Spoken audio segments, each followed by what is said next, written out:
നമസ്കാരം.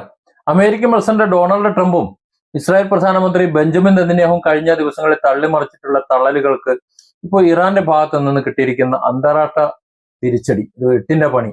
ഇറാന്റെ ഇസ്ലാമിക റവല്യൂഷണറി ഗാർഡിന്റെ മുതിർന്ന കമാൻഡർ, ഷാഡോ ജനറൽ എന്നൊക്കെ അറിയപ്പെട്ടിരുന്ന ജനറൽ അഹമ്മദ് വാഹിദി, അദ്ദേഹത്തെ കൊന്നുകളഞ്ഞു, അദ്ദേഹത്തിന്റെ പൊടി പോലുമില്ല, കരിച്ചു കളഞ്ഞു, ഭസ്മമാക്കി കളഞ്ഞു എന്നൊക്കെയാണ് ആ സമയത്ത് അമേരിക്കൻ പ്രസിഡന്റ് ഡൊണാൾഡ് ട്രംപും ഇസ്രായേലും ഒക്കെ പറഞ്ഞിരുന്നത്.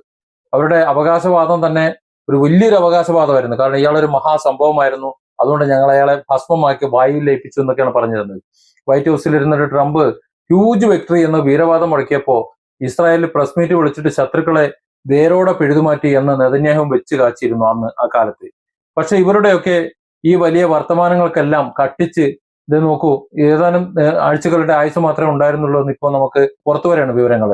കൊല്ലപ്പെട്ടു എന്ന് ലോക കള്ളനായിട്ടുള്ള ഡൊണാൾഡ് ട്രംപും ലോക ഭീകരനായിട്ടുള്ള ബെഞ്ചമിൻ നെതന്യാഹുവും അവകാശപ്പെട്ട് ഉറപ്പിച്ചു പറഞ്ഞിരുന്ന അതേ ജനറൽ അഹമ്മദ് വാഹിദി ഇറാന്റെ തലസ്ഥാനമായ ടെഹ്റാനിൽ പരസ്യമായി പ്രത്യക്ഷപ്പെട്ടിരിക്കുന്നതാണ് ഇപ്പോൾ കാണുന്നത്. ഇറാന്റെ പരമോന്നത നേതാവായിരുന്ന അയതുള്ള അലി ഖമേനിയുടെ ഔദ്യോഗിക സംസ്കാര ചടങ്ങുകൾക്ക് നേതൃത്വം നൽകാൻ വേണ്ടിയിട്ട് പൂർണ്ണ ആരോഗ്യത്തോടെ, യാതൊരു പരിക്കില്ലാതെ, യാതൊരു വിഷയമില്ലാതെ നല്ല തഗ് ലുക്കിൽ അദ്ദേഹം പൊതുവേദിയിലേക്ക് നടന്നു വരുന്ന ദൃശ്യങ്ങളാണ് പുറത്തു വന്നിരിക്കുന്നത്.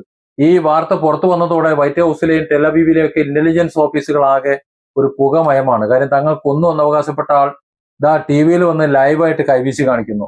ഇനിയിപ്പോ നാണക്കേട് മാറ്റാൻ വേണ്ടിയിട്ട് ഇത് വാഹിദിയുടെ വല്ല AI ക്ലോണോ അല്ലെങ്കിൽ അതുപോലെ ചൈനീസ് ടെക്നോളജി വെച്ചുള്ള ഹോളോഗ്രാമോ ആണ് എന്നൊക്കെ ട്രംപ് പറയുമോ എന്നാണ് സോഷ്യൽ മീഡിയ ചോദിക്കുന്നത്. കാരണം നേരത്തെ ബെഞ്ചമിൻ നെതന്യാഹു കൊല്ലപ്പെട്ടു എന്ന രീതിയിൽ ചില AI വീഡിയോകളാണ് എന്ന രീതിയിൽ പല വീഡിയോകളും പറഞ്ഞിരുന്നല്ലോ. അപ്പൊ അതുപോലെ ഒന്ന് പറയാൻ പറ്റുമോ എന്ന് നോക്കാണ്.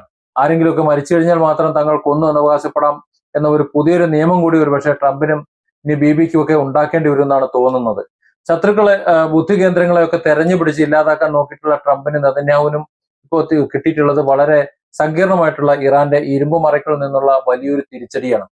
മാളത്തിൽ നിന്ന് സിംഹം പുറത്തു വന്നതുപോലെ വാഹിദി പൊതുവേദിയിൽ എത്തിയപ്പോ ലോകത്തിന് മുന്നിൽ നാണം കെട്ട് നാറാണക്കലിളകി നിൽക്കുകയാണ് ഈ ലോക കള്ളനും ലോക ഭീകരവാദികളും. Different angles. Don't forget to subscribe and support this channel.